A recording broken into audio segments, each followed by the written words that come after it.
Nicolas Georges, aujourd'hui, il va nous faire découvrir, Nicolas, le premier extrait du nouvel album de la chanteuse française Imani. Écoutez.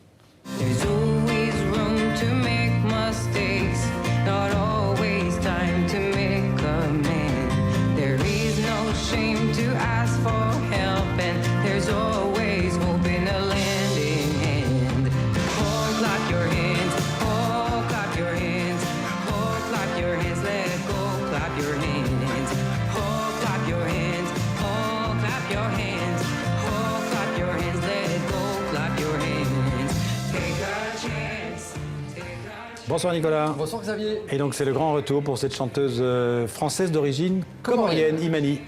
5 ans qu'Imani n'avait pas sorti d'album, elle qui a déjà vendu près de 400 000 disques à travers le monde. Son premier album en 2011 avait été un véritable carton. Et dans ce nouvel opus, on retrouve tous les ingrédients qui avaient fait ce succès, un mélange de soul, de folk, de blues et de pop avec des rythmiques dansantes et des textes très engagés.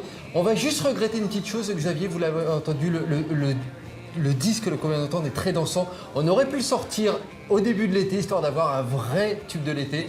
Ils l'ont sorti là pour le 26 août. Bon, on se restera un petit peu sur notre fin, mais bon, c'est déjà un très très beau disque de l'été. Le 14 novembre, elle sera d'ailleurs en concert à l'Olympia, à Paris.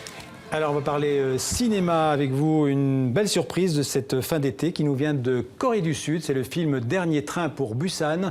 C'est un film d'horreur qui a fait sensation au dernier festival de Cannes. Je vous explique l'histoire en 2 mots. Un virus inconnu se répand en Corée du Sud.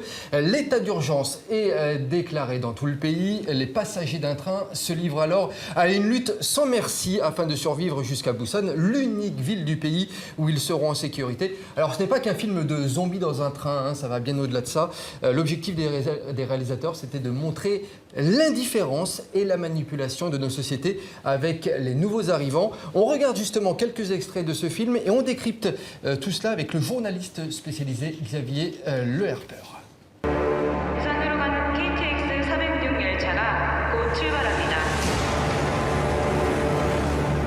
저기요, 이상한 사람이 하나 타고 있는 것 같은데. 팀장님, 여기 11호차 응급 환자 발생했습니다.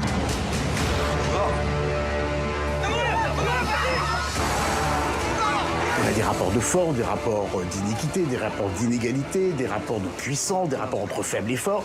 Les gens veulent tous se faire la peau, veulent tous avoir une bonne raison de survivre et considèrent que les autres n'ont pas le droit justement de survivre.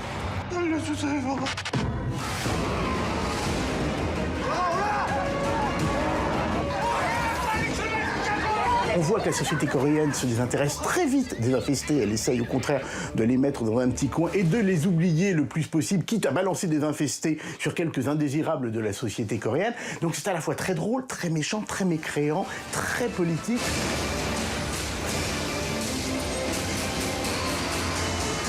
On parle évidemment beaucoup entre le banquier et le politicien un peu véreux et cette façon dont ces gens-là n'ont absolument rien à foutre du collectif, sont individualistes jusqu'à la dernière seconde.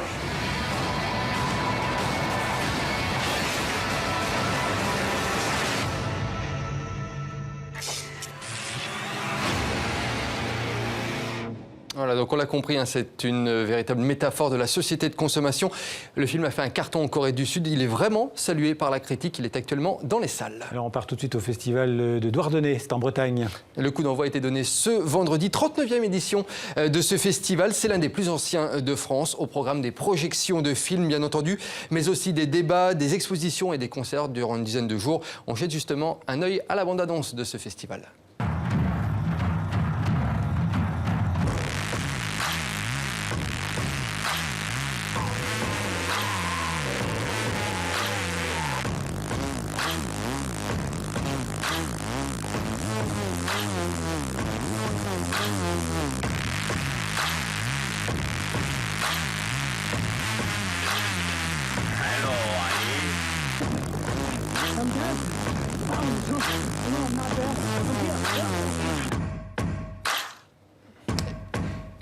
Et à l'honneur cette année, la Turquie. Le festival se veut le témoin de la création artistique dans le pays et des différentes luttes en Turquie. Durant ce festival, près de 150 films, dont 70 qui porteront sur la Turquie. Le festival avait choisi ce thème bien avant les événements dans le pays. Il faut savoir que certains invités ont été impactés dans le putsch dans le pays et arrêtés. Et donc ils ne pourront pas être présents lors de ce festival. Un festival qui a lieu jusqu'au 27 août. Alors un autre festival incontournable en France, c'est le festival d'Aurillac qui se termine aujourd'hui. Et la journée d'hier était marquée par de graves échauffourées, c'est assez rare. Échauffourées qui ont éclaté après une manifestation de festivaliers. Ils protestaient contre les mesures de sécurité imposées lors de l'événement. Le rassemblement a alors dégénéré.